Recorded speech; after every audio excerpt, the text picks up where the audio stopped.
आज की क्लास की शुरुआत बच्चों हम गीता के उपदेश के साथ करेंगे। मेहनत पर अधिकार तुम्हारा है, परिणाम पर नहीं। मेहनत पर अधिकार तुम्हारा है, परिणाम पर नहीं।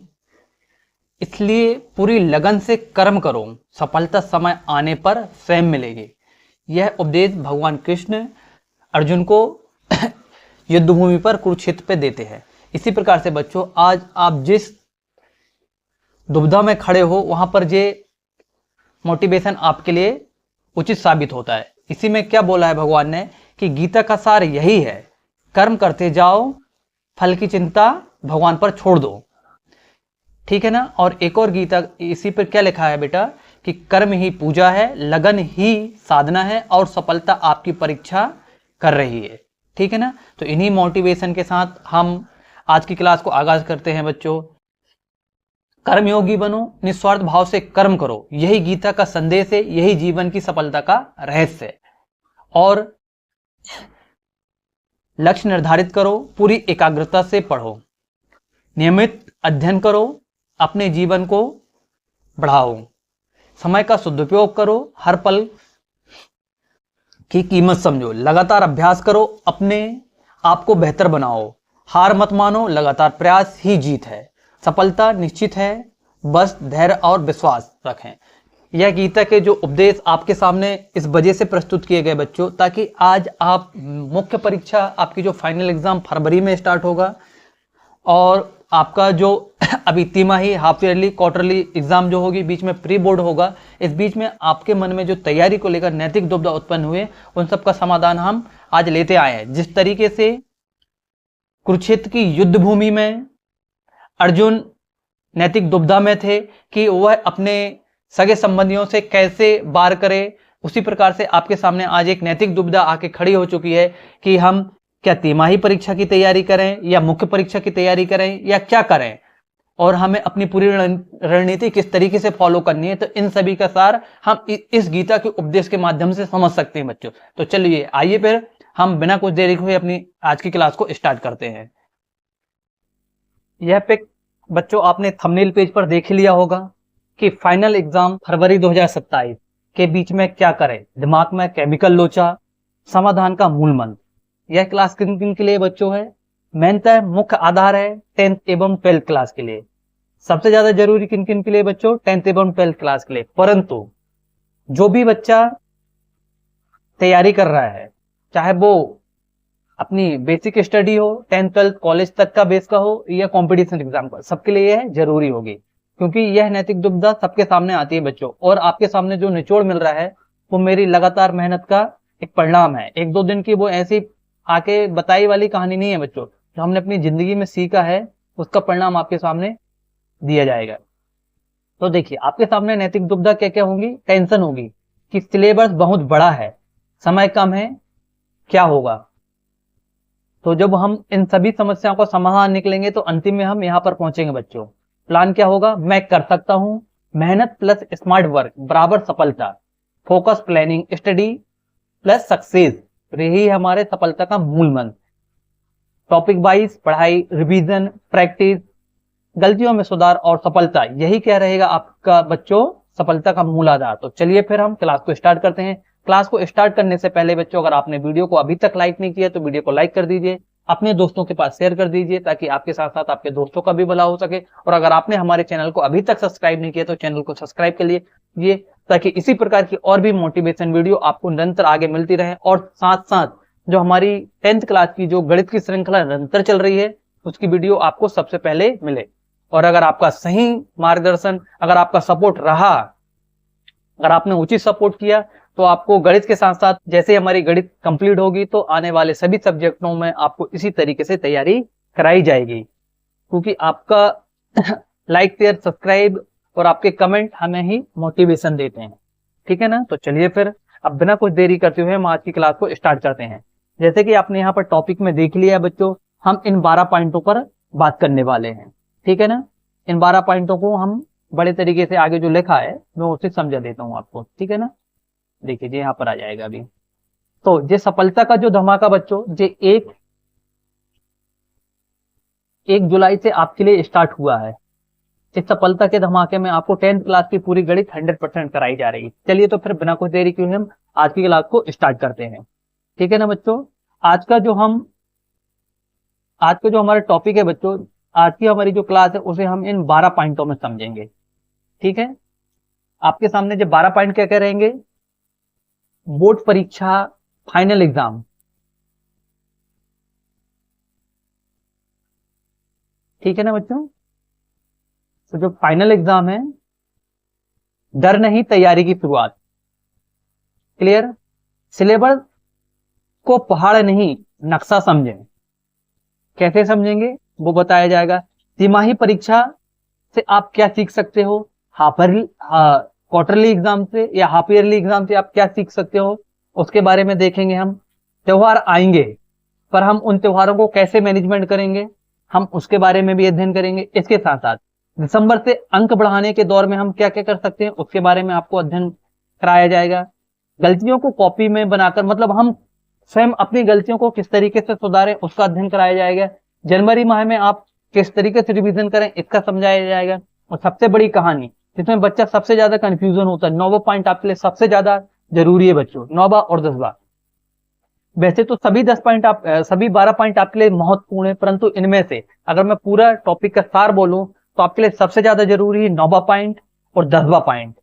ठीक है ना, क्योंकि यहाँ पर आपको नंबर गेम समझाया जाएगा और परीक्षा की स्मार्ट रणनीति बताई जाएगी कि आप किस तरीके से तैयारी करके आप अपनी सभी सब्जेक्टों में अपनी बेहतर कमांड बना सकते हैं। तो 9वां और 10वां पॉइंट आपके लिए सबसे ज्यादा जरूरी है। इसके साथ साथ जो 11वां पॉइंट है कि आज की तैयारी कल की सफलता, और फरवरी से मत डरो, फरवरी में नंबर आपका होगा। तो चलिए फिर इन हम 12 बिंदुओं के आधार पर आज की तैयारी को हम आज की क्लास को टोटल समझते हैं। स्लोगन क्या है बच्चों, सही रणनीति प्लस लगातार मेहनत प्लस स्मार्ट वर्क बराबर बोर्ड परीक्षा में शानदार सफलता। तो जैसा कि आप पहले ही आपको जानकारी मिल चुकी है, ये दैनिक भास्कर जो गवर्नमेंट ने जो न्यूज दी थी बच्चों, उसे दैनिक भास्कर ने छापा था। और आपका जो टाइम टेबल जारी हुआ वो किस तारीख को हुआ है, तो 24 अगस्त को। इसकी हम आपको बता देते हैं कि भैया एमपी बोर्ड 12वीं की परीक्षा 17 फरवरी से और 10वीं की परीक्षा 24 फरवरी से स्टार्ट होंगी। मध्य प्रदेश बोर्ड शिक्षा मंडल ने 2027 की 10वीं एवं 12वीं परीक्षा का टाइम टेबल जारी किया। 12वीं की मुख्य परीक्षा 17 फरवरी और कहां तक चलेंगे बच्चों, 12वीं की जो परीक्षा 17 फरवरी से 29 मार्च तक चलेंगी। यहीं पर 10वीं की जो परीक्षा है वो 24 फरवरी से 18 मार्च तक चलेंगी। दोनों परीक्षाएं सुबह 9 से 12 बजे तक होंगी। मतलब आपको टोटल बता दिया कि भैया आपका जो टाइम टेबल है, आपका एग्जाम किस पैटर्न में होगा, कैसा होगा। तो उसने बता दिया है कि आपकी जो 10th क्लास की एग्जाम है बच्चों वो 17 फरवरी से स्टार्ट होगा और कहां तक चलेगा, 19 मार्च तक चलेगा। ठीक है ना, इसके बाद जो आपका 12th क्लास का जो एग्जाम है, वो 12th क्लास का जो एग्जाम होगा आपका वो जो 10th क्लास का जो एग्जाम है वो आपका 24 फरवरी से स्टार्ट होगा और कब तक चलेगा, 18 मार्च तक। ये तो क्या हो गया, इसकी डेट हो गई। इसके बाद इसका टाइम है बच्चों, दोनों परीक्षाएं सुबह 9 बजे से दोपहर 12 बजे तक 3 घंटे की होंगी। क्लियर, तो हम अब आगे देखते हैं।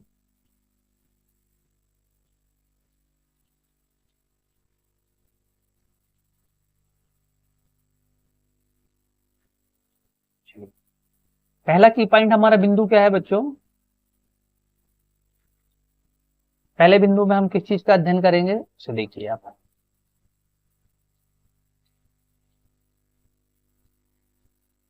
पहले में हम क्या समझने वाले हैं बच्चों,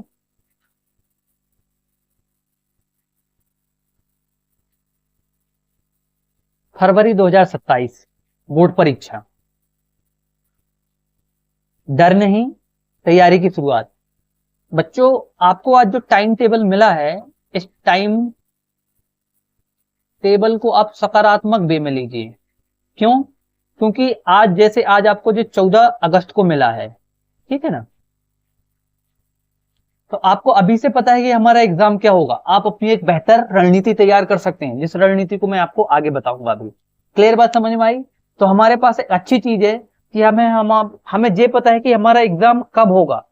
हमारे मन में दुविधा तो नहीं है ना बच्चों, ताकि हम अपने एक बेहतर रणनीति बेहतर अपना रोड मैप तैयार कर सकें।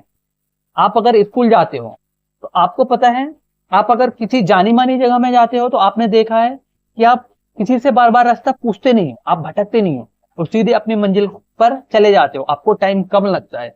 परंतु आप वहीं किसी नए स्थान पर जाते हो तो आपको देखना, हमको 10 बार लोगों से पूछना पड़ता है और कभी कभी तो हम क्या रहता है कि रास्ता भटक भी जाते हैं, तो हमारा भटकाव होता है।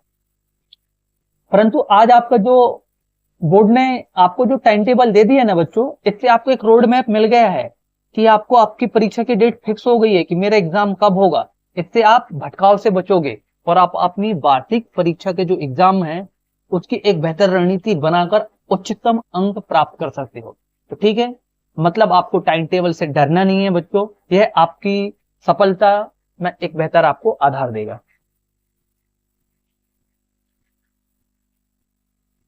इस तरीके से बच्चों मैंने यहाँ पर आपके सामने 10th क्लास का टाइम टेबल मेंशन कर दिया है, इसी प्रकार से आप 12th का देख सकते हो। तो टाइम टेबल तो सभी ने देख ही लिया होगा, तो इसका डिस्कशन करने का तो है नहीं जरूरी, ठीक है ना। जैसे कि देखो यहाँ पर दे दिया है, आपका जो 24 तारीख होगा तो उसमें जो आपके जो कॉमन सब्जेक्ट हैं बेसिक, जैसे यहाँ पर जैसे महाराष्ट्र में मराठी का पेपर होगा, गुजरात में गुजराती का होगा, पंजाब में सिंधी, इसके साथ साथ बेटा चित्रकला पेंटिंग का होगा, इसके साथ साथ आपका गायन का होगा, तबला वादक, कंप्यूटर का। आपका इसमें से एक जो भी सब्जेक्ट होगा बच्चों, आपका उसमें आपका 24 तारीख को एग्जाम होगा। अगर आपका नहीं होगा, अगर कोई सब्जेक्ट नहीं होगा तो आपका नहीं होगा, ठीक है। और यहाँ पर देखिए बच्चों, इसका जो पैटर्न है मैं आपको समझा ही दे रहा हूँ। देखो बेटा 10th या 12th दोनों का क्या होगा, एक समान होगा। यहाँ पर मेरे पास 10th क्लास का सिलेबस टाइम टेबल है, सेम यही पैटर्न 12th क्लास का रहेगा। तो आप चीजों को समझ लीजिए बस, ठीक है ना। ये आपका टाइम टेबल है क्योंकि सेम रहेगा, वहां पर सब्जेक्ट बस चेंज हो जाएंगे। यहाँ पर क्या बोला है इसने कि भैया ये तो हाई स्कूल सर्टिफिकेट मुख्य परीक्षा के बारे में, नियमित एवं स्वाध्यायी। मतलब कहने का मतलब बच्चों, नियमित मतलब जैसे आप रेगुलर जा रहे हो तो जो बच्चा रेगुलर स्कूल जाता है उसकी भी एक ही डेट है, और जो स्वाध्यायी मतलब जिसने प्राइवेट से डाला है उसकी भी, दोनों की क्या सेम डेट है। अब प्राइवेट स्कूल वाला बच्चा मत समझना बेटा, प्राइवेट स्कूल अलग होता है और प्राइवेट एग्जाम अलग होता है। तो आप यहाँ पर समझ लीजिए, नियमित मतलब आज रोज स्कूल जाते हो। इसमें क्या हो जाता है, रोज स्कूल जाने वाले, जब आपने आपका भी जब एग्जाम फॉर्म फिल भरा होगा तो वहां पर देखा होगा आपके में रेगुलर लिखा होगा। प्राइवेट मतलब ऐसा रहता है कि भैया जिसने फॉर्म भर दिया और वो सिर्फ एग्जाम देने जाता है, ठीक है ना, पेपर देने जाता है, उसे न क्लास लगाना है न क्लास में बैठना कोई मतलब नहीं है, वो सिर्फ बढ़िया बाबूजी ही फॉर्म डालता है और एग्जाम देने जाता है। तो क्लियर बात समझ आए। तो दोनों का टाइम टेबल क्या है बच्चों, सेम है। टाइमिंग क्या रहेगी, 9 AM से 12, ठीक है, दोपहर के 12 बजे तक। अब इसके बाद सेकंड पेपर बेटा, जिसका अगर 24 को एग्जाम नहीं रहेगा तो उसका 25 को होगा, है ना। देखिए जैसे यहां पर दिया है बच्चों, नीचे आप समझना, 1 2 3 4 5 6, इसमें से बच्चों किसी किसी के में संस्कृत नहीं होगी, है ना, इसको छोड़ के, क्योंकि इसमें किसी के में आईटी भी जुड़ी ना बच्चों, है ना। तो आपके जो 5 सब्जेक्ट होंगे तो जो 5 सब्जेक्ट तो सभी के में कॉमन होंगे, है ना। जैसे जे गणित होगी, उसके बाद साइंस होगी, इंग्लिश होगा और जे, ऐसे जो 5 सब्जेक्ट सभी के में कॉमन होंगे, ठीक है ना, 10th क्लास में। और बाकी बच्चों किसी के में इंग्लिश होगी तो किसी के में आईटी होगी, किसी के में आईटी होगी तो किसी के में क्या होगी, कला होगी, है ना, जैसे वाद्यायन होगा, और किसी के में पेंटिंग होगी। तो वो ऐसा सब्जेक्ट होगा तो वो आप अपने हिसाब से देख लेना।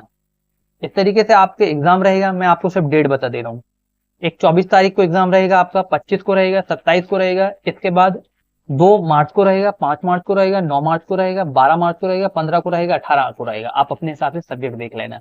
हमारा जो मेन फोकस है वो यहाँ पर है बेटा, हमें जो समझना है।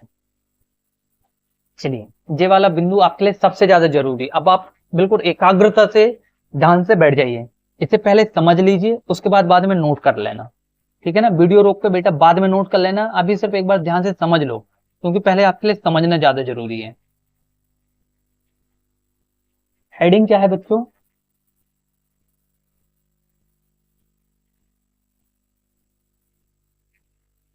फाइनल एग्जाम रणनीति एवं टाइम मैनेजमेंट, मतलब समय प्रबंधन, ठीक है बच्चों।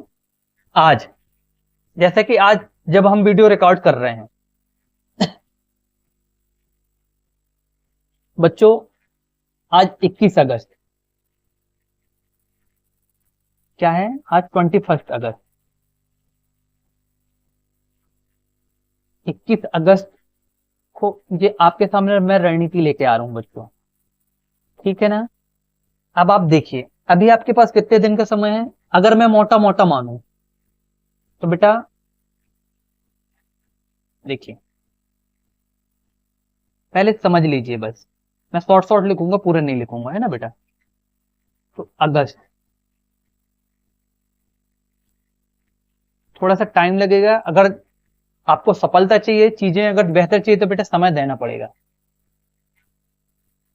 अगस्त, अगस्त के मोटे मोटे 10 दिन बचे। इसके बाद बच्चों आपका आता है सितंबर। सितंबर के कितने, 30 दिन, ठीक है ना बच्चों। अक्टूबर, अक्टूबर में कितने होते हैं, 31 दिन। इसके बाद बच्चों हमारे पास अभी क्या है, नवंबर, नवंबर के 30 दिन। फिर हमारे पास बच्चों दिसंबर, दिसंबर के 31 दिन। और आपके पास में बच्चों पूरी जनवरी है, ठीक है ना। और अगर हम फरवरी, फरवरी को तो आप रहने दीजिए बच्चों, फरवरी को तो आप डायरेक्ट किस में छोड़ दीजिए, एकदम रिवीजन में छोड़ दीजिए। या चलो अभी हम देखो, अगर आप एक चीज और समझो बच्चों, आज हम 21 को मैं आपको रणनीति बता रहा हूं, तो क्या हम पूरी फरवरी ले सकते हैं बच्चों, ठीक है ना। तो यहाँ पर हमारी 20, हम 20 फरवरी भी ले, फरवरी के कितने दिन ले लेते हैं, चलो 20 दिन ले लेते हैं हम, फिर भी उसमें हम 4 दिन छोड़ देते हैं। आपके पास अभी फरवरी के कितने दिन है बच्चों, 20 दिन। मतलब अगर मैं आपको बताऊं बच्चों, पूरा पूरा समझो, देखो अगर हम इसको करेंगे तो 1 महीने हो जाएगा। तो 1 2 3 4 5 6 बच्चों आपके पास में टोटल पूरे कितने दिन हैं, 6 महीने हैं। 6 गुणित अगर मैं मोटा मोटा 30 भी कर लूं तो अभी आपके पास टोटल कितने दिन है बच्चों, पूरे 180 दिन का समय है आपके पास। आपके पास कितना दिन है बच्चों, पूरा 180 दिन। एक चीज आप इस चीज की अहमियत समझिए, आपको 180 दिन पहले पता है कि मेरा फाइनल एग्जाम है। तो फाइनल एग्जाम में आपको ये भी पता है कि किस दिन मेरा कौन सा पेपर है। तो इससे ज्यादा और क्लियरली क्या चाहिए बच्चों। अब आपके लिए जो सबसे ज्यादा जरूरी है, मैं इसे इरेज कर दे रहा हूं, उसके बाद समझिए।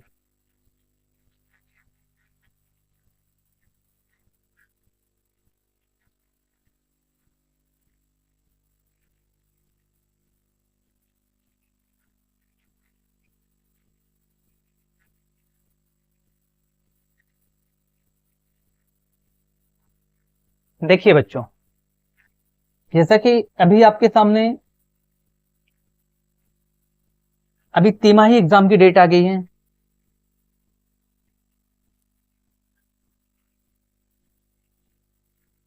किसकी डेट आ गई बच्चों, तिमाही की, है ना।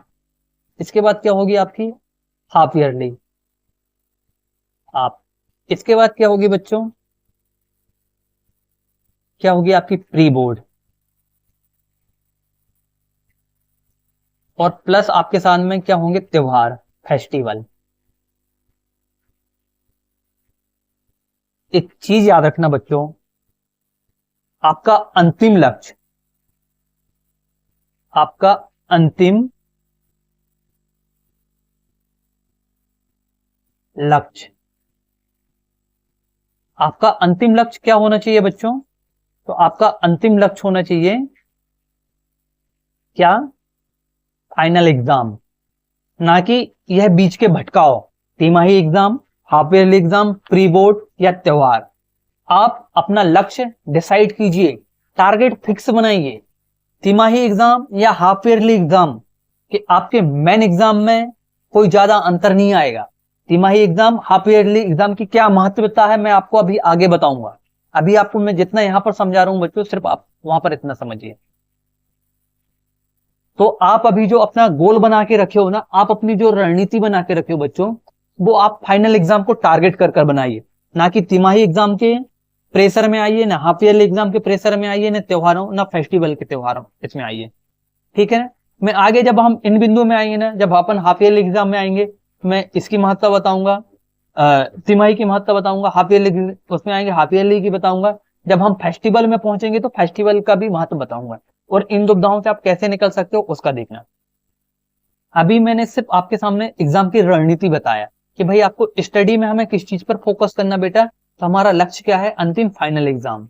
क्लियर बात समझ में आ गई? तो हमारा अंतिम लक्ष्य क्या है, फाइनल एग्जाम।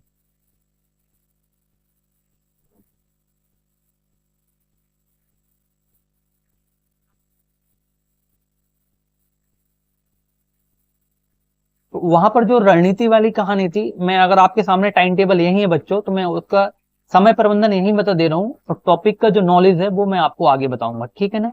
क्योंकि फिर वहां पर जिस समय पूरा लिखना पड़ेगा बच्चों। अब यहाँ पर फिर से समझिए आप। अब आप बच्चों समथिंग आज की बात करूं तो स्कूल में आपका कोर्स चल रहा है, समथिंग समथिंग 30% कोर्स हो गया होगा। और अगर आप कोचिंग का सहारा, अगर आप कोचिंग जाते होंगे तो आप देख लीजिए कि अपने यहाँ कितना कोर्स हुआ। जैसे अगर मैं अपनी बात करूं, मैं जो आपकी गणित करा रहा हूं बेटा, रणनीति समझ लेना। देखो मैं किसी का प्रचार नहीं कर रहा हूं, ना मुझे कोचिंग वाले से कोई मतलब है, ना मुझे स्कूल से कोई मतलब है। मुझे मतलब है सिर्फ आपके सिलेक्शन से, आपके लक्ष्य से। मैं अपनी बात कर रहा हूं। मैं आपको यूट्यूब में जो फ्री पढ़ा रहा हूं बेटा, हमने 1 जुलाई से स्टार्ट किया था, आज 20 अगस्त तक मैंने आपकी 6 यूनिट 100% आपको विथ होमवर्क के साथ कंप्लीट करा दिया है। कितने दिन हुए हैं बेटा? 50 दिन में, ठीक है। और अगर हम अभी जिस स्पीड से चल रहे हैं, मैं बता रहा हूं आपको, जैसे कि बच्चों यहाँ पर अब तिमाही का आया, आप सब बोलोगे कि सर अब हमारा तो बीच में तिमाही एग्जाम है। मैं बता दे रहा हूं, यहाँ पर देखो बच्चों, एक तिमाही होगा, एक प्री बोर्ड होगा, समझना मेरी बात। एक चीज देखो बच्चों, हमारा टारगेट क्या है, फाइनल एग्जाम। तो आप जो तिमाही होगा इसमें अपना पूरा समय बर्बाद मत कीजिए। आपका तिमाही एग्जाम जैसे कि 7 सितंबर से ना बच्चों, तो आप अभी से तिमाही की तैयारी में मत बैठिए।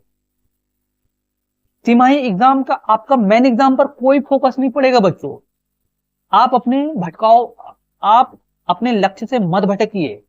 आपका 7 तारीख से एग्जाम है ना बच्चों, एटलीस्ट आप 5 सितंबर तक अपने फाइनल एग्जाम की तैयारी कीजिए।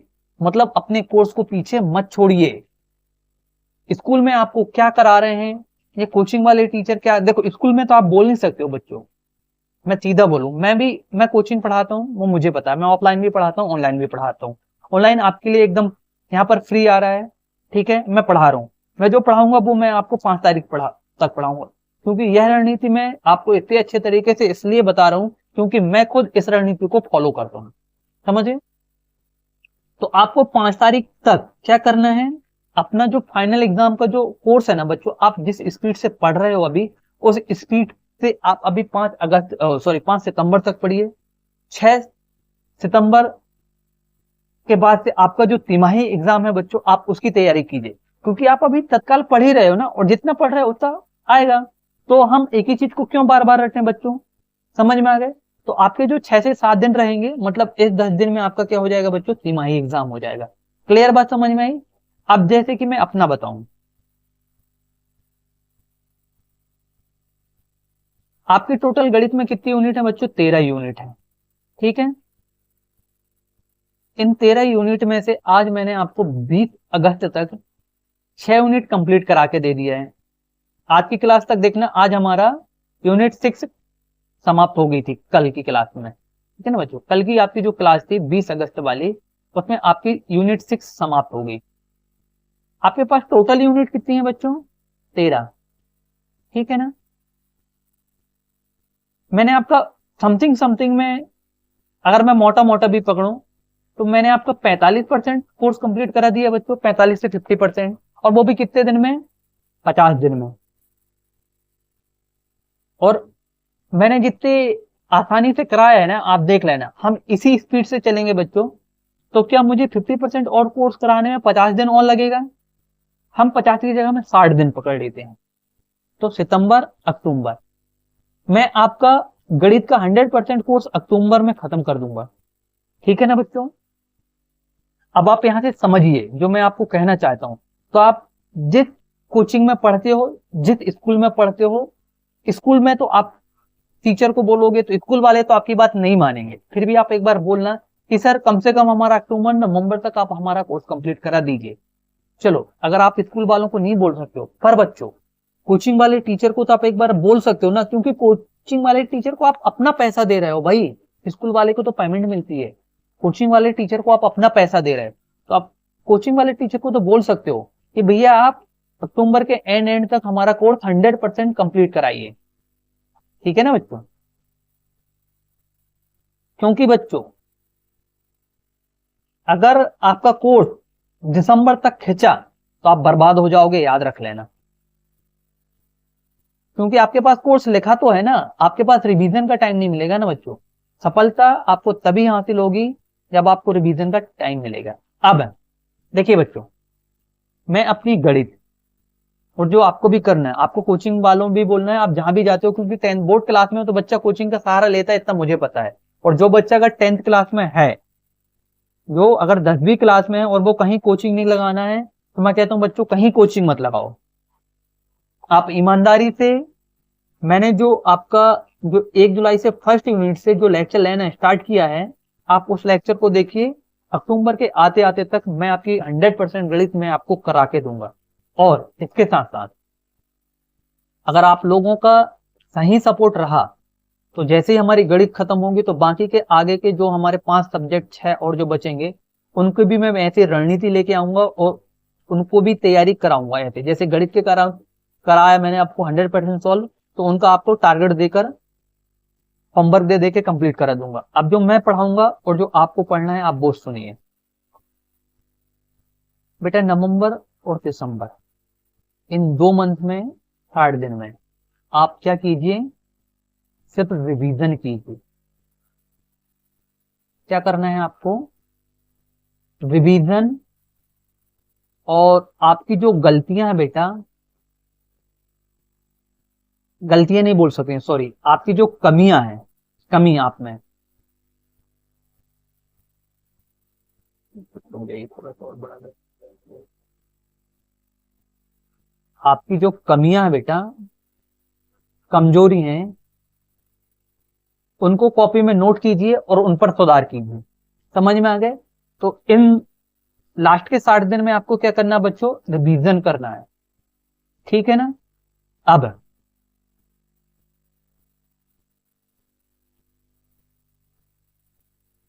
60 दिन की कहानी समझ में आई।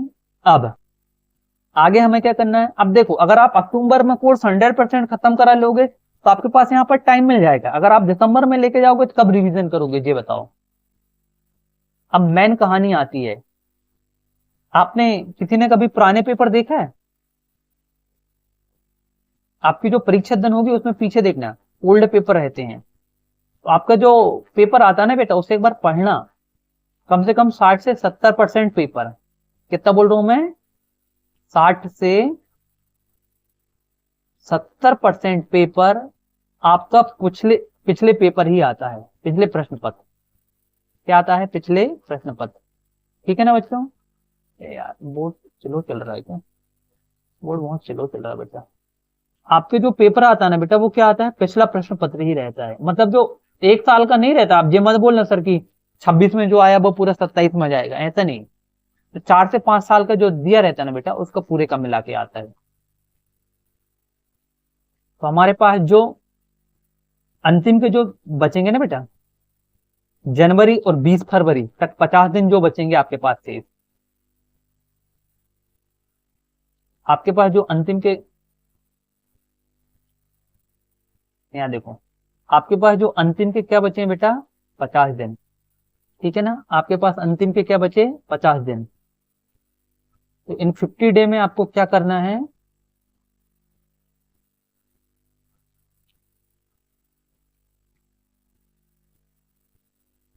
अब आपको रिवीजन नहीं करना है, अब आपको वो करना है, आप वो देखिए।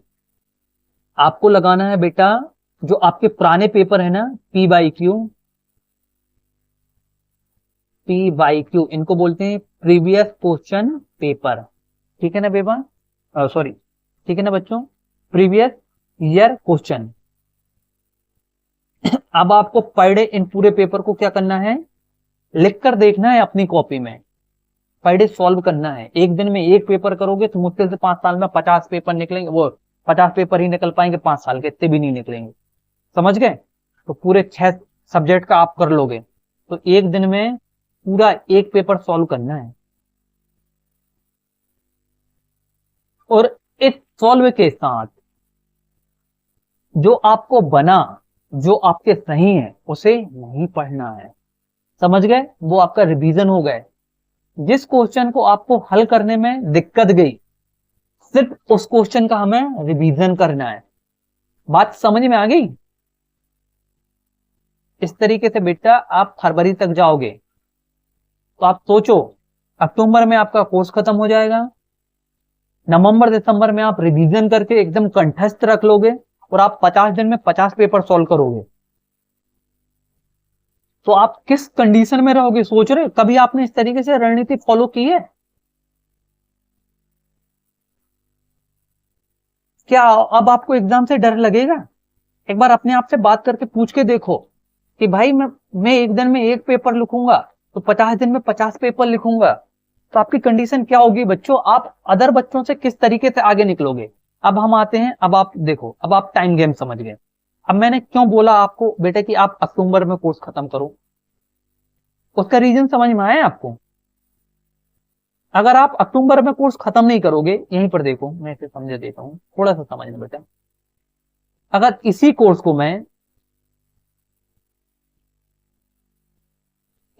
को बच्चों मैं दिसंबर तक लेके जाता हूं, और आपने देखा होगा बच्चों, कोचिंग वाले हों चाहे स्कूल वाले हों, अधिकतम स्कूल वाले तो दिसंबर के पहले तो आपका कोर्स कंप्लीट कराते ही नहीं है, नहीं कराते हैं। अब बेटा आप आपके पास जनवरी बची लास्ट और फरवरी बची, तो आप कब रिवीजन करोगे और कब टेस्ट करोगे? और मुझे सिर्फ ये बता दो, आप 10th में हो 12th में हो, जिंदगी में आपने कब तक आपको ऐसी रणनीति मिली? और आपने पढ़ा तो बहुत बार है, कितनी बार रिवीजन किया है, सिर्फ ये बताओ। आप कमेंट में जवाब जरूर देना बच्चों, आंख खोलना जरूरी है अपने आप के। आप पिछली चीजों को समझो। आप 10th क्लास में हो, मतलब 10 साल ये, 2 साल आपने KG1 KG2 पढ़ा, 12 साल वो, और 3-4 साल में आपका नाम लिखा होगा। मतलब अगर आप 10th क्लास में हो तो 15 साल से तो छोटे नहीं हो, 12th में हो तो 17 से छोटे नहीं हो, मतलब आपके अंदर समझदारी आ गई है। तो इन चीजों को समझो बेटा। हमें प्रैक्टिस क्यों जरूरी है? बिना प्रैक्टिस के जिंदगी में कुछ नहीं हो सकता। अब बात समझ में आई? मैंने क्यों आपके सामने लास्ट अक्टूबर कोर्स कंप्लीट करने का टारगेट रखा है, ताकि बच्चों हमारे पास में अंतिम के जो 3 महीने हैं, 3.5 महीने, 70-80 दिन है, वो सॉरी, जो हमारे पास 100 दिन है, देखो बेटा 30, 60, 92 और 20, 110 दिन है। इस बीच में आपका 10 दिन अभी हाफ ईयरली में भी जाएगा, तो 100 दिन बचेंगे। तो हमने जो 100 दिन रखे हैं बेटा, वो क्यों रखे हैं? ताकि इन 100 दिन में हम 60 दिन रिवीजन कर सकें, और 40 दिन हमने जो रिवीजन किया है, ठीक है ना, हमने जो 50 दिन जो रिवीजन किया है बच्चों, हमने जो 60 दिन रिवीजन किया है, उसका हम क्या कर सकें? टेस्ट प्रैक्टिस कर सकें। क्लियर बात समझ में आ गई? तो चलिए हम आगे बढ़ते हैं। अब आपको यहाँ पर एग्जाम की रणनीति और टाइम मैनेजमेंट क्लियर हो गया होगा। वीडियो को रोककर नोट कर लेना बच्चों, अगर मैं आपको बैठ के नोट कराने लगूंगा तो वीडियो बहुत लंबी हो जाएगी। देखिए अभी भी ऑलरेडी हमारी वीडियो 34 मिनट कंप्लीट हो चुकी है, ठीक है ना। अब हम आगे चलते हैं। अब बच्चों मैं छोटी छोटी चीजें हैं यहीं पर मैं आपको समझा देता हूँ। इंडेक्स देखना आता है आपको? अगर आप लोगों का सही सजेशन रहेगा तो मैं आपको इंडेक्स देखना भी सिखाऊंगा। आपको बेटा एग्जाम की ऐसी ऐसी नस कमजोरियां खोल के रख दूंगा कि आप तक स्कूल में आज तक टीचर ने आपको नहीं बताए होंगे।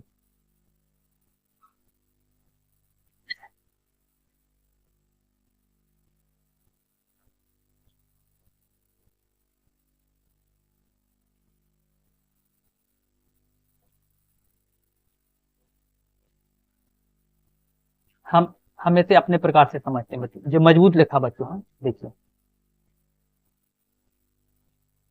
पहला यहाँ पर क्या लिखा है? मजबूत अध्ययन। दूसरा क्या है बच्चों? सामान्य अध्ययन। और तीसरा क्या लिखा है, कमजोर अध्ययन। इसे आप समझो,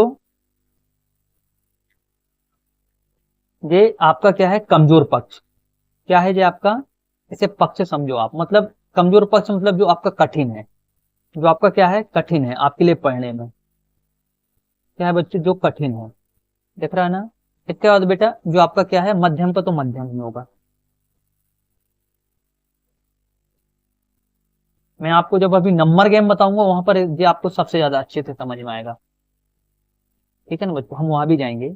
और ये आपका सरल है या आसान। आपने एक चीज गौर किया बच्चों, गणित और इंग्लिश आपके लिए सबसे ज्यादा कठिन, 90% तो नहीं बेटा, पर 50% बच्चों के लिए ये दोनों सब्जेक्ट आपके लिए क्या होंगे, कठिन होंगे। होंगे क्या होंगे बच्चों, कठिन होंगे, है ना। और किसी किसी के लिए संस्कृत, या किसी का आईटी है, ठीक है। मैं नंबर गेम में आऊंगा वहां पर और ये चीजें और आपको अच्छे से समझ में आएगी। अब अभी सिर्फ आप यहाँ पर सिलेबस को समझो, जो चीज मैं समझा रहा हूं। तो बेटा हमें क्या करना है, अपना जो आसान पक्ष है बच्चों, उसका सिर्फ हल्का हल्का रिवीजन करते जाना है, इसे छोड़ना नहीं है। जो मध्यम पक्ष है, इसे क्या बनाना है अपना, इस मध्यम पक्ष को क्या बनाना बच्चों, अपना आसान पक्ष बनाना है, ठीक है। इसका रिवीजन करना है। और अब जो आई बात कठिन पक्ष की, तो जो आपका एकदम कठिन पक्ष है बच्चों, जो बहुत ज्यादा कठिन क्वेश्चन है, उन क्वेश्चन पे अपना अपना अपन को अपना पूरा टाइम बर्बाद नहीं करना है। इन जो कठिन क्वेश्चन में भी है बेटा, इनको हमें क्या कर लेना है, सिर्फ समझ लो। या कठिन का भी जो आसान पक्ष है ना, जैसे देखो हर यूनिट में हर सब्जेक्ट में कुछ यूनिट, एक दो यूनिट आपके लिए कठिन होती है, पूरी यूनिट ही कठिन नहीं होती है। तो उन यूनिट में जो आसान आसान वाले क्वेश्चन है, सिर्फ उन क्वेश्चनों को करो, कठिन चीजों को छोड़ दो। समझ में आ गई बात, है ना। जैसे कि अगर मैं आपको यहीं पर समझाता हूं कि भैया मैं गणित का लेता हूं, कि मेरे लिए यूनिट गणित की फर्स्ट क्या है, आसान है, और जो 10वीं यूनिट है वो क्या है, कठिन है। अब 10वीं कठिन यूनिट में से बेटा पूरे क्वेश्चन तो कठिन नहीं होंगे ना, कुछ क्वेश्चन तो इसके भी आसान होंगे। तो इस कठिन यूनिट के मैं आसान वाले क्वेश्चन कर लूं, और कठिन वाले जो आईएमपी क्वेश्चन है एक दो उनको कर लूं। बाकी क्या इस यूनिट में पूरी मेहनत बर्बाद करूं, नहीं करना है। जैसे आप अभी कोचिंग जाते हो, तो बेटा आपके ऊपर सबसे ज्यादा किस सब्जेक्ट में फोकस किया जाता है, गणित में और थोड़ा बहुत अंग्रेजी में। आपको ये दो सब्जेक्ट ही पढ़ाए जाते हैं। अब मुझे ये बता दो, 100 नंबर की गणित आएगी बेटा, 100 नंबर की इंग्लिश आएगी, कितने, 200 नंबर। अब आपको वो पूरे टाइम 200 नंबर पढ़ाते रहते हैं, क्या गारंटी है तुम 200 में से पूरे 200 लेके आ जाओगे, ला पाओगे, क्या 190 ला पाओगे। बेटा आपने 400 नंबर तक छोड़ ही दिया ना, है, अब बर्बाद होगे नहीं होगे। तो भैया मुझे इन 400 नंबर में भी अपना टाइम देना है। क्लियर बात समझ में आ गई। तो सिलेबस हमें क्यों समझना है बच्चों, ताकि हम अपनी कमजोरी, अपनी ताकत और अपनी मतलब अपने स्वयं को पहचान पाए। जो पक्ष मेरा मजबूत है उसे उसे हल्का हल्का रिवीजन, बच्चे छोड़ना नहीं है, उसका हल्का हल्का रिवीजन करना है। जो पक्ष मेरा मध्यम है इसे क्या बनाना है, मजबूत बनाना है। बेटा मध्यम पक्ष में बहुत ज्यादा मेहनत करनी है।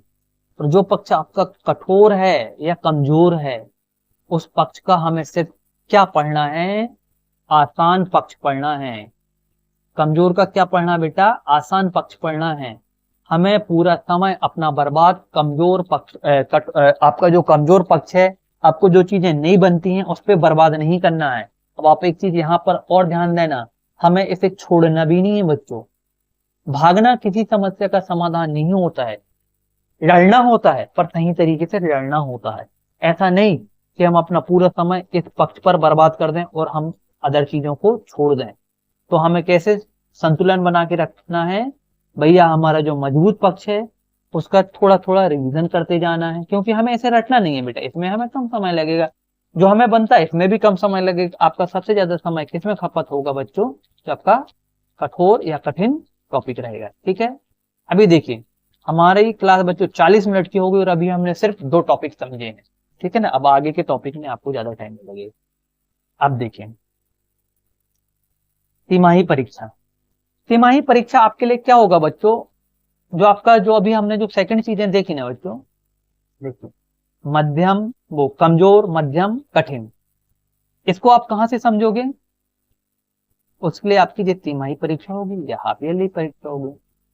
अब आप जब एग्जाम दोगे, हमने एग्जाम दिया बच्चों, आप तिमाही परीक्षा को पता है परीक्षा ही मत समझो। मैं 100 की सीधी एक बात बताऊं, ये आपका क्या है, टेस्ट है, और रियली में ये टेस्ट ही है बच्चों, इसका फाइनल एग्जाम तो कोई उतना लेना देना नहीं रहता है, समझ गए ना। तो ये आपका क्या है बच्चों, टेस्ट है। इसके नंबर इंक्लूड नहीं होते, कितने होते हैं, 100 नंबर में कितने होते हैं, जैसे अगर आपको 100 नंबर का पेपर हुआ तो 100 नंबर में 5% मतलब 5 नंबर, समझ गए, 100 नंबर में 5 नंबर। तो ये आप इसको अपना क्या मानो, टेस्ट मानो, तो ये आपका क्या है बच्चों, टेस्ट है। समझ में आई बात।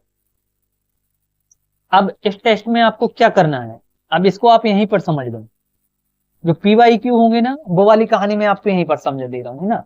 टेस्ट या प्रीवियस ईयर क्वेश्चन पेपर, दोनों का उद्देश्य मैं आपको यही समझा दे रहा हूँ। यहाँ पर बेटा हम जो हल करेंगे, जो हमसे बने एकदम आसान, हमें उन पर ज्यादा ध्यान नहीं देना है, परंतु जो हमें कठिन रहा उनको हमें क्या करना है बच्चों, कॉपी पर नोट करना है और बार बार उसका रिवीजन करना है। बात समझ में आ गई। कठिन क्वेश्चन का बार बार रिवीजन करना है, मध्यम क्वेश्चन को हफ्ते में एक बार देखते जाना, मतलब थोड़ा थोड़ा देखना है। आसान क्वेश्चन को आंखों से देखना है, देख लिया भैया ठीक है। मध्यम क्वेश्चन है थोड़ा सा रुक के देखना है, कठिन क्वेश्चन में एकदम आंख खोल के देखना है। क्लियर बात समझ में आ गई। तो चलिए फिर अब हम आगे चलते हैं। बस हाफ ईयरली एग्जाम में बेटा जो हमने रिवीजन किया है ना कठिन क्वेश्चन का, उसको यहाँ पर अप्लाई करना है और अपनी प्रगति को देखना कि भैया मैं तिमाही में खड़ा था तो तिमाही एग्जाम पर मुझसे चीजें कितनी बनती थी, अब मैं हाफ ईयरली एग्जाम दे रहा हूं तो मुझसे कितनी सारी चीजें बन रही हैं। ठीक है ना बच्चों। तो जो आपका हाफ ईयरली एग्जाम है वो आपका क्या रहेगा, आपकी कमजोरियों का या आपका जो कठिन स्तर था उसका क्या है बच्चों, मूल्यांकन। क्लियर बात। इसके बाद हम आगे चलते हैं। फेस्टिवल, मुझे ये बताओ बच्चों, इस साल जो त्योहार आएंगे क्या वो आपकी जिंदगी में पहली बार आ रहे हैं? जवाब दीजिए, ये खुद से पूछिए, क्या यह त्योहार आपकी जिंदगी में पहली बार आ रहे हैं? और मुझे ये बताइए, आपको आज ये 10वीं या 12वीं का जो एग्जाम देने का जो मौका मिला है, मौका बार बार मिलेगा बेटा, पर आपकी जिंदगी का जो बचपन बीत गया, क्या वो बचपन वापिस रिटर्न मिल सकता है आपको? या 2025 जो समाप्त हो गया, क्या वो 2025 वापस आ पाएगा? तो बेटा नहीं। तो जिंदगी में समय की इज्जत कीजिए। बात समझ में आई मैं क्या कहना चाह रहा हूं? बेटा त्योहार आते रहेंगे, त्योहार जाते रहेंगे, परंतु हमें अपनी जिंदगी में एग्जाम देने का बार बार मौका नहीं मिलेगा, समय नहीं मिलेगा। एग्जाम बार बार देने का मौका मिल जाएगा, परंतु आज का जो समय बीता है वो कल वो समय आपको दोबारा लौट के जिंदगी में नहीं मिलेगा। तो आप जिंदगी के इस दौर में खड़े हो बच्चों, वहां पर 10th और 12th के एग्जाम में आपके लिए त्योहार कोई मायने नहीं रखते हैं। तो की सीधी एक बात, जिंदगी में सफल होना है तो त्योहारों को भूल जाओ। बात कड़वी है पर सच्ची है। नॉर्मली त्योहार मनाओ, अपने आप को त्योहार में इस तरीके से मत झोंको कि आप अपनी जिंदगी का बंठा झाड़ कर लो। समझ गए? त्योहार आपको कुछ देकर नहीं जाएंगे, बर्बाद करके जरूर जाएंगे। क्योंकि सीधी एक बात कड़वी है पर अच्छी है। त्योहार इतना मनाओ कि भाई अपनी स्टडी गैप ना हो। आप नॉर्मली अपनी फैमिली वालों के साथ रहिए, नॉर्मली त्योहार मनाइए, परंतु उस त्योहार के बीच में भी अपनी स्टडी को ब्रेक नहीं कीजिए। यही लिखा है आप में, बैकलॉग पूरा करो। मतलब त्योहार में आपको बेटा, आपको फेस्टिवल में जो कोचिंग का आपका जो गैप रह गया है, या स्कूल का जो गैप रह गया है, या आपका जो अभी तक का रिवीजन नहीं हुआ है, उस बैकलॉग की आप क्या करो, फेस्टिवल में भरपाई करो। बैकलॉग मतलब होता है आपका जो पिछला रह गया है, आप उसे कवर करो। क्योंकि बेटा फेस्टिवल में तो देखो एग्जाम तुम्हारा है भाई, सबका थोड़ी है। आपके माँ बाप का एग्जाम है क्या? आप जिस कोचिंग में पढ़ते हो क्या उनका एग्जाम है? आपको जो टीचर पढ़ाता है क्या उसका एग्जाम है? आपके प्रिंसिपल का एग्जाम है क्या प्रिंसिपल सर का एग्जाम है? नहीं, एग्जाम किसका है? आपका है। तो वो तो छुट्टी करेंगे बच्चा।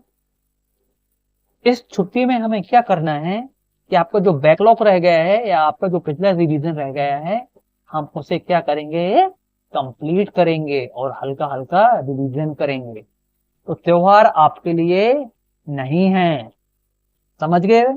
क्लियर? अब हम आगे चलते हैं। बेटा ये दिसंबर के आगे क्या करें, ये तो मैं आपको पहले ही वहां पर समझा दिया। हाँ, मैं इस वजह से वहीं पर टाइम लग गया।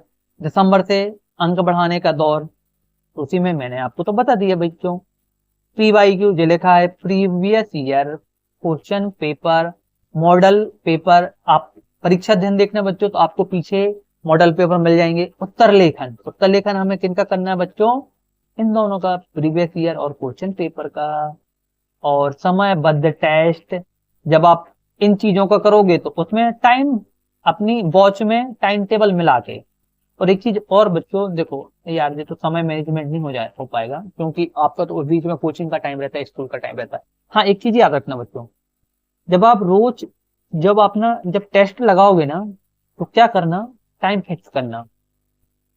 मतलब दिन में किसी भी टाइम लगाना, पर 3 घंटे पूरे बैठना, कंटिन्यूटी। एक चीज याद रखना बच्चों, अभी आपने लोकल एग्जाम दिए हैं तो आपको दिक्कत नहीं आता। आप जो बीच बीच में बार बार उठ के वॉशरूम जाते हो, ये करते हो वो करते हो, बेटा इन 3 घंटों में अपना समय बर्बाद नहीं करना है। और एक चीज याद रखो, जब अब आप 50 दिन कंटिन्यूटी बैठोगे ना बेटा, तो आपको ना 3 घंटे प्यास लगेगी, ना वॉशरूम लगेगी, ना कुछ होगा। तो जब आप टेस्ट लगाओगे तो टाइम टेबल मैनेजमेंट करके लगाना। क्लियर बात समझ में आ गई? अब हम आगे चलते हैं। अब आपको उससे ज्यादा टाइम नहीं लगेगा। देखिए, गलतियों को कॉपी गलतियों की कॉपी बनाओ, मतलब डायरी, डायरी में नोट करो बच्चों। डायरी बनाना सीखो। हमें अपने दिन भर का टारगेट लिखो, और हमने उस दिन भर में उस टारगेट को अचीव किया है या नहीं किया है ये भी नोट करना है। और खुद अंक बढ़ाओ। तो बेटा इसमें क्या करना है, आप लोग जो डायरी बनाओगे उसमें क्या लिखोगे, पहले तो अपने दिन का पूरा टारगेट दो। जैसे मैंने क्या दे दिया कि भैया मुझे, मेरा पहला क्या था कि मुझे गणित की प्रश्नावली क्या करना है भैया, 1.1 आज पूरा रिवीजन करना है। ठीक है, मैंने, जैसे मुझे कल प्रश्न 1.1 पढ़ना, तो मैंने रात में नोट कर लिया कि भैया ये मेरा कल का टारगेट है। अब मैं दिन भर में इसका रिवीजन करूंगा। इसके साथ साथ तो भैया मुझे इंग्लिश की यूनिट 1, तो मैं कल इसे पूरा रिवीजन कर लिया। ठीक है ना? और जब मैं इसका पूरा रिवीजन कर लूं, जब मैं टेस्ट लगा लूं, मगर मुझसे बन गया, तो मैं अपनी डायरी में क्या कर दूं, ओके। अब बच्चों, मैंने जो रिवीजन किया और मैंने जो लिख के देखा, उस बीच में जो मुझसे कठिन क्वेश्चन नहीं बना, तो उसे मैं अपनी डायरी में या बुक में क्या नोट कर लूं कि भैया मैं जो अगली बार जब रिवीजन करूंगा ना बच्चों, रिवीजन, इससे आपका टाइम बचेगा। देखो, तो मुझे पूरी बुक नहीं पढ़ना है। जिस क्वेश्चन, जो मेरा कठिन क्वेश्चन था ना बच्चों, जिस क्वेश्चन को मैंने अपनी इस कॉपी में नोट किया है, मुझे सिर्फ उस क्वेश्चन को रिवीजन करना है। तो इससे क्या होगा कि मुझे क्या पढ़ना है ये भी पता चल गया, और कितना पढ़ना है ये भी पता चल गया। और मुझे, मेरा यहाँ पर क्या हो जाएगा बेटा, टाइम मैनेजमेंट हो जाएगा, क्योंकि टाइम कम लगेगा। ठीक है? अब देखो, ये वाली कहानी तो जो हो गई हमारी ना बच्चों, हम इसे कर चुके हैं। जनवरी में शॉर्ट नोट, सूत्र, परिभाषा याद करें, महत्वपूर्ण क्वेश्चन याद करें, बार बार रिवीजन करें, हो गया हमारा, ये हम पहले ही समझ चुके हैं। अब जो आपके लिए सबसे बड़ा है, नंबर गेम। ठीक है ना? नंबर गेम, नंबर गेम, समझ गए? ज्ञान, सही उत्तर, प्रस्तुतिकरण एवं समय में पूरा पेपर करना। ठीक है बच्चों, इस तरीके से आपको अधिकतम नंबर बनेंगे। अब हम नंबर गेम आपको स्पष्टली समझाते हैं। बच्चों, ये एक मॉडल आंसर है, वो सॉरी मॉडल मार्कशीट है, मतलब एक आपको इस तरीके की मार्कशीट मिलेगी। ठीक है ना, देखिए जो आपका जो अभी न्यू एजुकेशन पॉलिसी लागू होने के बाद अभी जो पिछले साल की आंसर शीट है, फरवरी मार्च 2026। ठीक है ना, तो अभी जो इस साल की जो जो आपका जो 26 में एग्जाम हुआ था ना, उसकी है। तो बेटा जी इस तरीके से मिलेगी, ये तो अपनी काम का नहीं है। देखो यहाँ पर, ये यहाँ तक इस तरीके से देखो है ना, हमें जो समझाना है वो आप यहाँ पर देखिए। देखो बच्चों जी, यहाँ लिखा है नियमित विद्यार्थी क्या है, आपका परीक्षा केंद्र का नाम, स्कूल का नाम, एनरोलमेंट नंबर और परीक्षा का विद्यार्थी का पैटर्न क्या रहेगा, वो रेगुलर था क्या था वो बता दिया है। हमें जो देखना है वो हमारे लिए काम का है। आप इस सारणी को अच्छे से समझो बच्चों, समझ गए? देखिए आप यहाँ पर समझिए,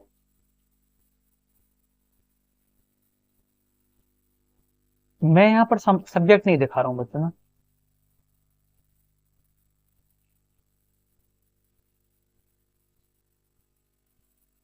बच्चों चलो आप सब्जेक्ट भी देख लीजिए, क्योंकि सब्जेक्ट देखना आपके लिए ज्यादा जरूरी है।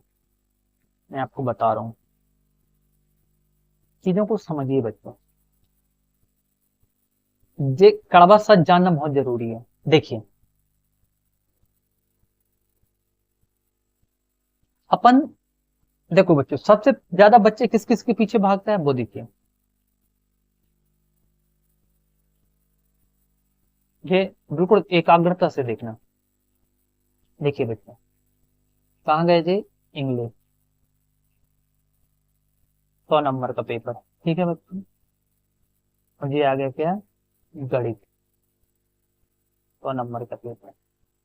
मुझे ये बता दो बेटा, अपन पूरे साल मैथ और इंग्लिश सिर्फ दोनों की कोचिंग में पूरा समय बर्बाद कर देते हैं। कितने नंबर का होता है? 200 नंबर का। तो भैया, और यहाँ पर देखो अब इंग्लिश में कितने मिल रहे हैं बच्चों इस बच्चे को? 59 नंबर। तो उसमें भी देखिए प्रैक्टिकल के 25 में 25 मिले हैं, है ना? हाँ, और 60 नंबर का, इसमें 75 का एग्जाम लिखी थी बेटा। वो इसको अभी मैं इसको अभी बताऊंगा, सिर्फ आप यहाँ पर देखो, अभी मैं जो बता रहा हूँ। कितने नंबर मिले बेटा? 59 नंबर आए। और जो गणित है, गणित में कितने आए बच्चों? 55 आए। दोनों को जोड़ो, 4, 154। बच्चों ये रियली मार्कशीट है, और मेरी पढ़ाई भी बच्ची है और कोचिंग भी की थी। ठीक है, कोचिंग 10th की मेरे पास नहीं लगाई थी, कहीं और लगाई थी, क्योंकि पिछले साल मैंने कोचिंग नहीं पढ़ाया था। ठीक है, मैं तो आपको जो सच बता रहा हूँ आप उस चीज को समझो। बेटा बच्ची ने कोचिंग भी किया, सब कुछ किया, कितने की तैयारी की? 200 की तैयारी की। कितने आए? 54। मतलब कितने परसेंट नंबर बोल सकते हैं बेटा अपन इसको? इसमें भी अगर मैं रियली में अगर 50, देखो यहाँ पर आप फिर से समझो बेटा, चीजों को समझो, इसको देखो यहाँ पर आप अच्छे से समझना बच्चे। हाँ है प्रयोग, 22 जे और 25 जे, कितने हो गए बेटा? 47 जे। अब मैं इसे घटा रहा हूँ,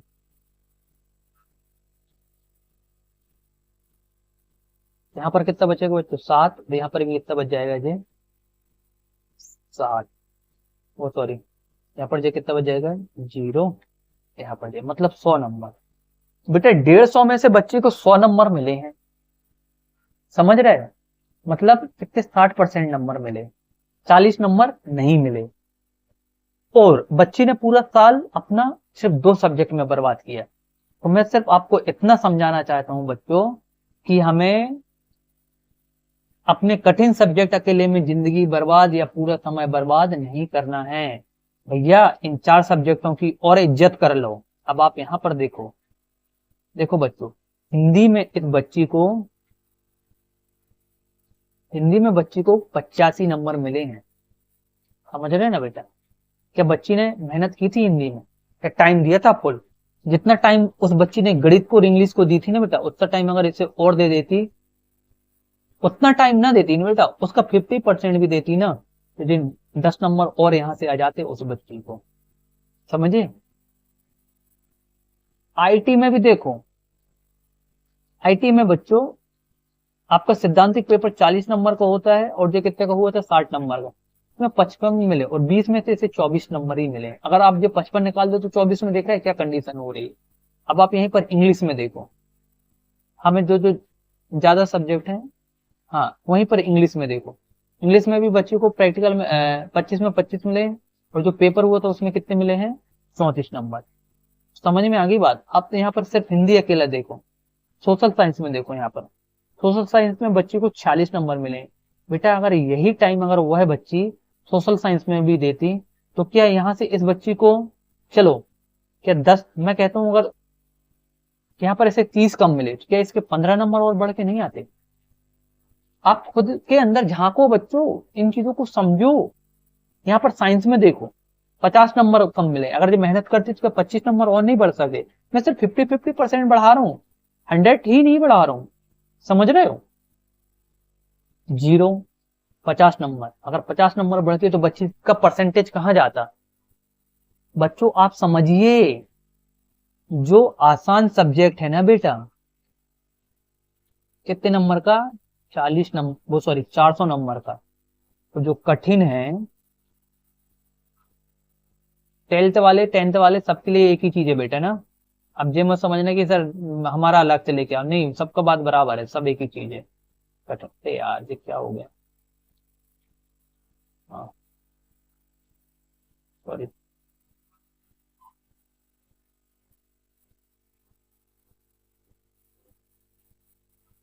कितने का है, 200 का।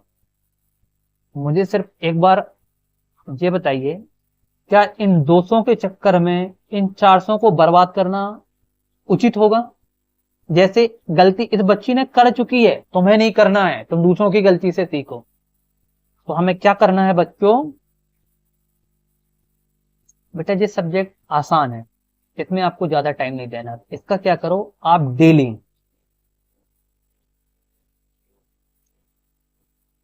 ठीक है आधा आधा घंटा टाइम दो चारों सब्जेक्ट को। आधा घंटा में एक यूनिट का आप रिवीजन कर लोगे। तो बेटा पर डे इन 4 सब्जेक्ट का हमें क्या करना है, डेली रिवीजन। तो बाकी का टाइम इन कठिन सब्जेक्ट को दे दो, तो ये भी मजबूत हो जाएंगे। दिन में बेटा देखो आप समथिंग 8 घंटे स्कूल जाते हो, उसके बाद 10 बजे क्या मतलब, टोटल सब कुछ मिला के तो 8 घंटा हो ही जाता है आपका, है ना? टोटली दिनचर्या मिला के 7 से 8 घंटा चला जाता है। उसके बाद बेटा कम से कम 2 घंटे में आप इन 4 सब्जेक्ट को कीजिए, और आपके जो 2 सब्जेक्ट बच गए बेटा तो इनको आप 1-1 घंटे दीजिए, तो 2 घंटे जी। और बेटा क्या करना है, देखो आपके पास तो जिंदगी में कुछ काम ही नहीं है, 7 घंटा के आसपास स्कूल का जाता है ना। मैं जबकि मैं देखो 10 बजे लगता है, 4 बजे के 4:30 बजे के आसपास छुट्टी हो जाती है, तैयारी में सब चीज अपन 7 घंटा पकड़ लेते हैं, और 8 घंटा ले लो चलो। 8 घंटे आपके कहाँ गए, स्कूल में चले गए। 8 घंटा अपन ने क्या किए बेटा, सो लिए, कितना हुआ, 16। और 2 घंटे में आपका भैया खाना पीना नहाना हो गया, कितना हो गया, 18। अभी भी आपके पास कितने घंटे बचे हैं बच्चों, 6 घंटे। तो इन 6 घंटों में से 2 घंटे बेटा आपको जो 400 नंबर देके जाएंगे ना उनका रिवीजन कर लो, और जो 200 नंबर हैं उनके 4 घंटा आप इनका, वो देखो 4 घंटा जो बचा आपका, तो उसका आप यहाँ बेटा 2-2 घंटे देके इनको कवर कर लो। तो बात समझ में आई? बात पते की है नहीं, क्योंकि 2 घंटा अगर आपने 1.5 घंटा कोचिंग में भी दिया तो 1.5 घंटे में आप रिवीजन कर लोगे। ठीक है बच्चे, 1 घंटा 2 घंटे जो भी है आप अपने हिसाब से देख लेना, किसी की 1 घंटे लगती है, 1.5 घंटे लगती है, आगे आगे पीछे जाने में रहता है। तो हम बेटा हमारे जो आसान 400 नंबर हैं उनको हम नहीं छोड़ सकते हैं 200 नंबर के चक्कर में, नहीं तो बेटा जो कंडीशन इस बच्चे की हुई है वो आपकी भी बर्बादी होगी, सीधी सी बात है बच्चों। ठीक है, क्लियर समझ में आ गई? अब इसके बाद देखो, क्योंकि बच्चों इसका देखो आप, इस बच्चे की हिंदी में देखो, हिंदी में तो चलो ठीक ठाक है, हिंदी में चलो ठीक है 85 नंबर ठीक है, लेकिन 5 नंबर और बढ़ने थे। सर मुझे आप सिर्फ ये बता दो, इस बच्चे के गणित और इंग्लिश के चक्कर में सोशल साइंस में कितने कम नंबर आए बेटा, वो सॉरी साइंस में कितने कम नंबर आए, 48 नंबर कम है बेटा। समझ रहे हो आप? साइंस में देखो यहाँ से आप इसके 30 नंबर कम है बेटा। चीजों को समझो आप। आईटी में इसके 20 नंबर कम है। समझ रहे हो? जिस गणित में, जिस इंग्लिश में इस बच्ची ने पूरे 1 साल मेहनत की, 40 नंबर। जिस गणित में इस बच्चे ने पूरे 1 साल मेहनत की, अपना माथा खपाया, कितने, 45 नंबर कम। समझ रहे हैं बच्चों? आपने 2 सब्जेक्टों के लिए, मैं कहता हूं चलो अगर आप मेहनत करते हो, नंबर लेके आ भी जाते हैं, मैं कहता हूं भाई आपने 200 नंबर की कोचिंग लगाई, 200 में से 190 प्लस लाते तो तब भी मान लेते कि यार चलो ठीक है। पर बेटा इन 200 के चक्कर में देखो, यहाँ पर हिंदी को तो चलो हिंदी ठीक ठाक अपनी जगह है, ये देखो आईटी में इसको 30 नंबर कम हुए। इसके बाद बेटा साइंस में बच्ची के 48 नंबर कम हुए, और यहां से इसके 30 नंबर कम हुए। 8 बेटा 110 नंबर की बर्बादी तो होगी ना इस बच्ची के। मैं कहता हूं चलो इसको पूरे 100 में 100 ना मिलते।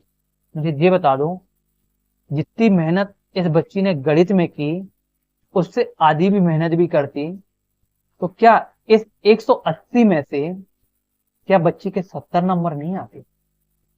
आप खुद सोचो बच्चों। चीजें समझ में आ रही मैं क्या कहना चाहता हूं? है?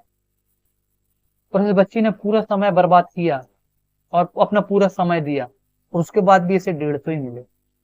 मैं ये नहीं बोल रहा हूं कि आप गणित को पढ़ना छोड़ दो, मैं यह नहीं बोल रहा हूं कि आप इंग्लिश को पढ़ना छोड़ दो। इनको पढ़ना है बच्चों, क्योंकि बिना पढ़े कुछ नहीं होगा, परंतु इनके चक्कर में हमें हमारे जो आसान वाले 400 नंबर हैं इन्हें बर्बाद नहीं करना है। तो सर आप तो छोड़ने के लिए कुछ नहीं बोले, तो क्या करना है वो सुन लीजिए। 400 नंबर डेली, रोज क्या करना है,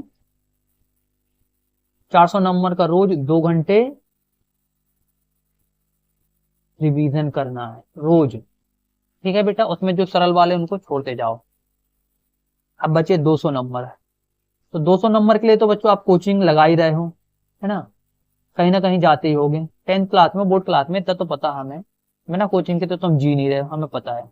और जो बच्चा नहीं लगा रहा है तो वो हमारी क्लास में आ जाए, और आप लगा भी रहे हो तो एक बार हमारी क्वालिटी चेक करके देख लो, चीजें आपको क्लियर हो जाएंगी। हम नहीं कह रहे कि आप कोचिंग बंद कर दो, पर हमारी क्लास तो यूट्यूब में फ्री पढ़ी है ना, उनको भी देख लो भैया, रिवीजन ही होगा। समझ गए? तो 2 घंटा आपका कोचिंग जाता है, और बेटा फिर बचे आपके 2 घंटे, तो इसमें से 1 घंटे आप इंग्लिश को दीजिए, 1 घंटे आप गणित को दीजिए। इससे ज्यादा नहीं देना बच्चों, नहीं तो बर्बाद हो जाओगे। समझ गए? तो ऐसा चलना है। अब आप डरिए मत बेटा, प्रैक्टिकल अच्छे से करना। अब हम यहाँ पर प्रैक्टिकल के आते हैं। नंबर गेम समझिए बच्चों।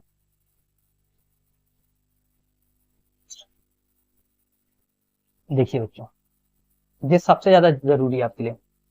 60 नंबर का आपका, वो सॉरी 75 नंबर का आपका, जिसका आईटी है बेटा उसके 40 नंबर का पेपर होता है ना। जिसका आईटी नहीं है उसकी जगह में और कुछ है तो वो सब, बाकी सब 75 का होता है, याद रखना, है ना। ये कितने कितने के होते हैं बच्चों? 75 75 के। और 25 25 नंबर के आईटी में कितने? देखो बेटा आईटी का क्या बेनिफिट रहता है, देखो यहाँ पर प्रैक्टिकल बनाए 60 में से, मतलब आईटी बेटा जो होते हैं ना सैद्धांतिक पेपर जो होते हैं, मैं आपको 100 की सीधी एक बात बताऊं, तो प्रैक्टिकल वाले सब्जेक्ट देखो यहाँ पर पूरे नंबर मिल रहे हैं। 25 में 25 मिले, 25 में 25 मिले, 60 में 45 मिले, 25 में 22 मिले। यहाँ पर इसके साइंस में भी मतलब बेटा 20 प्लस ही नंबर मिलते हैं इसमें, तो इसको यहाँ पर इतने कम कैसे मिल गए, मतलब चीजें समझ में आ रहे हो। तो बेटा 20 नंबर तो आप मोटा मोटा पकड़ लो, जी आपको क्या मिल गए, गिफ्ट में है, गॉड गिफ्ट समझ लो, क्या है, गिफ्ट। तो बेटा हमें ये नंबर छोड़ना नहीं है। तो आप क्या करना, अच्छी बढ़िया सुंदर चमकदार, जैसे वो लोग बोलते हैं टीचर सर जो बोलते हैं बच्चा, तो अपन को क्या बनाना है, सुंदर फाइल बनाना है, क्योंकि अपन को बच्चों लॉलीपॉप तो यही देना है, कम से कम 22 में से कम नंबर ना मिले। क्लियर बात समझ में आ गई? अब इसके बाद समझो, अब गेम आता है बेटा इनका। तो हम इन 75 को बांटें, तो इन 75 में से बेटा 30 नंबर के आपके लिए क्या आते हैं, विकल्प। 5 प्रकार के 5 प्रकार के आते हैं ना, समझ गए। विकल्प में पूरे विकल्प आते हैं, सही विकल्प, खाली स्थान, ऋण, सही जोड़ी, जे वो दंतफल, सब कुछ। और बेटा और बचा आपका कितना 45 में कितना आता है आपके प्रश्न उत्तर, तो समझ गए। तो बच्चा पार्टी आपको इन पर अपनी सबसे ज्यादा पकड़ बनाना है। देखिए मैं मोटा मोटा बता रहा हूँ, जिंदगी से अपन को तेज करना है। मैं बोल देता हूँ भैया प्रैक्टिकल में 22 नंबर मिले, 30 नंबर का विकल्प है, लाना इससे ऊपर है, नहीं तो ये मत बोलना सर ने इतने बोला कि अपन इतने के लिए मेहनत करते हैं। समझ गए। कितने हो गए बच्चों 47। ये तो अपनी जिंदा है, इनको जिंदा ही करना है। समझ गए बच्चों। अब अपना ये बना 45। मुझे ये बताओ कि आपने 45 नंबर का पेपर लिखा बच्चों, क्या हम 45 में से 30 नंबर नहीं ले सकते? तो सॉरी 30 नंबर नहीं ले सकते, गिरी से गिरी हालत में बता रहा हूं, इससे ऊपर ही लाना है। आप यहाँ पर 47 में क्या जोड़ो बच्चों 30 नंबर जोड़ो, कितने जोड़ो 3, तो 77 आ गए। तो बेटा जो एकदम नालायक बच्चा है ना, गिरा से गिरा कमजोर बच्चा है, समझ गए, सीधी सी बात। सॉरी नालायक नहीं बोलना था, पर समझ रहे ना, चीजें समझ में आती है ना, मतलब जो एकदम पढ़ने ही वाला। कमजोर मतलब जो रहते कि भाई जिसे समझ, अब एक चीज यहाँ पर ध्यान रखो, कमजोर और नालायक में बहुत अंतर होता है। कमजोर मतलब बेटा जिसके अंदर जिससे चीजें नहीं बनती हैं पर वो अपनी कोशिश करना छोड़ता नहीं है। नालायक बच्चा वो है जिसे बनती भी नहीं है और पढ़ना भी नहीं है, तो वो नालायक बच्चा भी यहां तक आ सकता है बच्चों। कहां तक आ सकता है? तो यहां तक आ सकता है बेटा। अगर आप और मेहनत करोगे तो मैं कहता हूं इस 45 में से 45 नहीं, तो हम 40 तो ला सकते हैं ना बच्चों। तो हम 85 तक पहुंच गए। और अगर आप अगर आप देखो बेटा, अगर आप नालायक बच्चा, मेरा सीरियस बच्चा, मैं बच्चों कड़वा बोलने वाला हूं, नालायक बच्चा भी सही रणनीति से कहां तक पहुंच सकता है बेटा? यहां तक पहुंच सकता है। जो मध्यम कैटेगरी का बच्चा है, जो मीडियम वाला है, वो थोड़ी सी अच्छी मेहनत करके तो क्या 10 नंबर प्लस नहीं कर सकता है? तो बेटा 87 तक एक सामान्य विद्यार्थी भी पहुंच सकता है। तो क्या जो ब्रिलियंट बच्चा है, जो इंटेलिजेंट बच्चा है, क्या वो 97% में नहीं पहुंच सकता है? पर कब पहुंचेगा बच्चों? जो रणनीति मैंने बताई है, आप उस चीज को फॉलो करोगे। नंबर गेम, टाइम मैनेजमेंट, क्या पढ़ना है, कैसे पढ़ना है, यही तो शून्य से शिखर तक की कहानी है। समझ में आ गया? मैंने जो रणनीति बचाई उसमें जो नालायक बच्चा है वो यहां तक पहुंच सकता है, आराम से पहुंच सकता है। जो मध्यम कैटेगरी का बच्चा है, नालायक मतलब वो जिसे पढ़ते तो बनता है पर पढ़ना नहीं है, जिसे पढ़ते नहीं बनता है पर पढ़ना नहीं है। जो मध्यम कैटेगरी का बच्चा थोड़ी सी मेहनत करके 87, और जो इंटेलिजेंट है, ब्रिलियंट बच्चा है, वो 97। चीजें समझ में आ गई बच्चा? पर आप यहाँ कब पहुंच पाओगे? जब हमने जो आपको सही रणनीतियां बताई हैं, आप उस चीज को फॉलो करोगे। तो नंबर गेम समझ में आया? अभी तक आपको नंबर गेम पता था? तो चलिए फिर अपन आगे चलते हैं। वीडियो अपनी लंबी होगी बच्चों, ठीक है ना। तो नंबर गेम हम आपको ऊपर समझा दिए। अब स्मार्ट रणनीति में क्या करना है आपको? जो एग्जाम में करना बेटा, जो परीक्षा का मैं आपको यही बता दे रहा हूँ, और यही तो चीजें आपको अभी अपनी तैयारी में भी आजमाना है। जो परीक्षा है, तैयारी एक ही चीज समझो। एग्जाम हॉल में आपको क्या करना बच्चों? अभी आप प्रैक्टिस करोगे ना, जो टेस्ट लगाओगे उसमें आप इस चीज को, अरे फाइनल एग्जाम छोड़ो, अभी आपका जो 7 तारीख से है ना हाफ ईयरली, वो सॉरी तिमाही, कोई भी एग्जाम दे रहे हो, समझ गए आप? चाहे भैया वो तिमाही एग्जाम हो, हाफ ईयरली एग्जाम हो, प्री बोर्ड हो, और यहाँ तक का आपका टेस्ट भी हो, इस रणनीति को फॉलो करना है।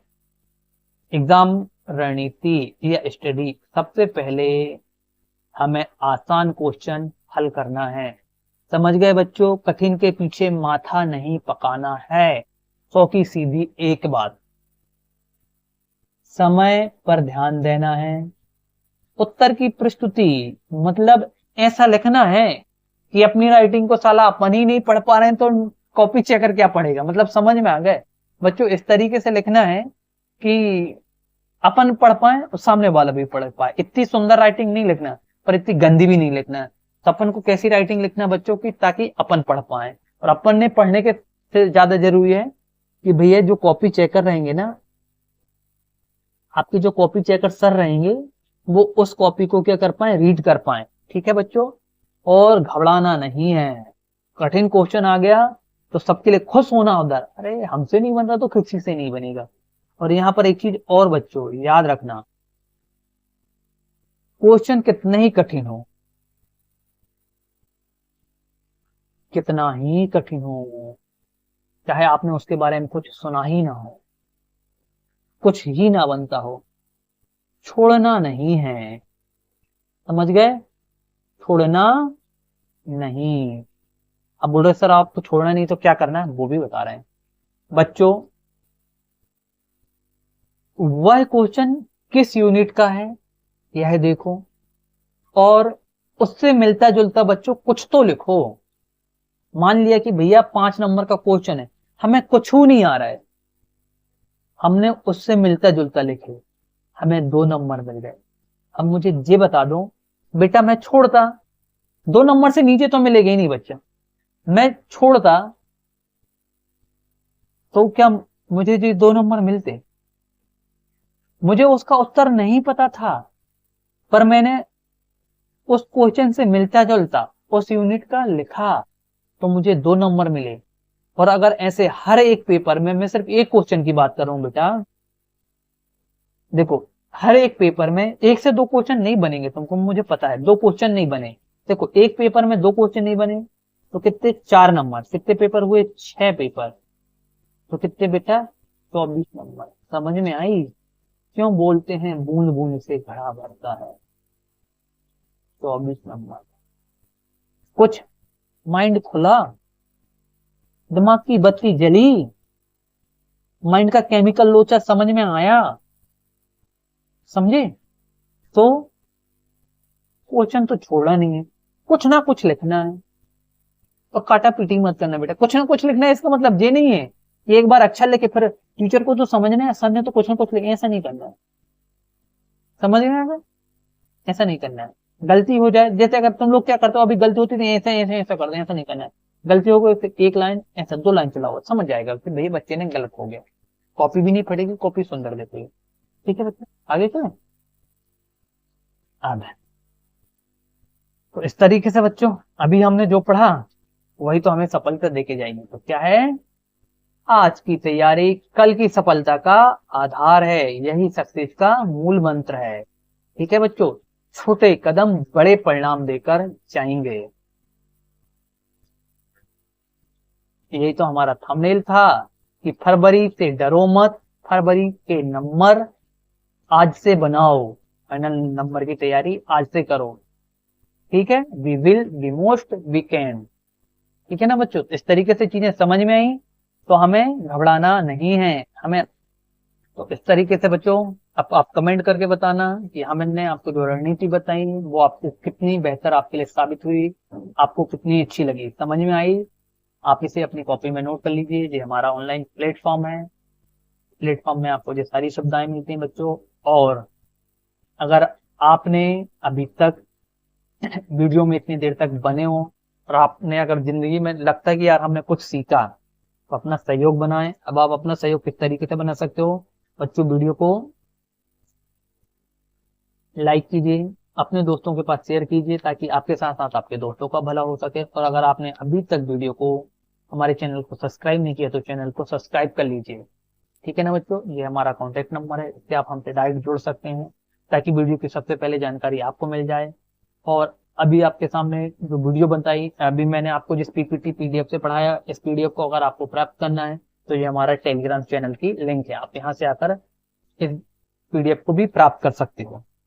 तो चलिए फिर, जिस तरीके से हमने अपनी आज की क्लास की शुरुआत एक मोटिवेशन स्पीच से की थी, उसी प्रकार से हम इसका समापन भी करेंगे। क्लास का जाते जाते अंतिम मोटिवेशन क्या है बच्चों आपके लिए, यह क्लास का अंत नहीं, यह क्लास का अंत नहीं, सफलता की ओर एक कदम है। आज का प्रयास कल की जीत बनेगा, आज की पढ़ाई कल का भविष्य बदलेगा। याद रखो, लगन, अनुशासन, निरंतर बराबर सफलता। गीता का अंत नहीं, यहीं से आपकी नई शुरुआत है। आप अकेले नहीं हैं, आपके साथ। आप अकेले नहीं हैं, आप साथ हैं। आपकी मेहनत, आपका विश्वास और भगवान का आशीर्वाद आपकी सफलता का आधार है। आज जो सीखा है उसे दोहराएं, नियमित अभ्यास करें और निखरें। हार नहीं माने, हार नहीं माने जब तक जीत ना मिले। लक्ष्य, मेहनत, समय सफलता आपको दिलाएगा। तो बच्चों, इन सकारात्मक मोटिवेशन के साथ लेते हैं आपसे विदा। मिलते हैं नेक्स्ट क्लास में, तब तक के लिए जय हिंद, जय भारत।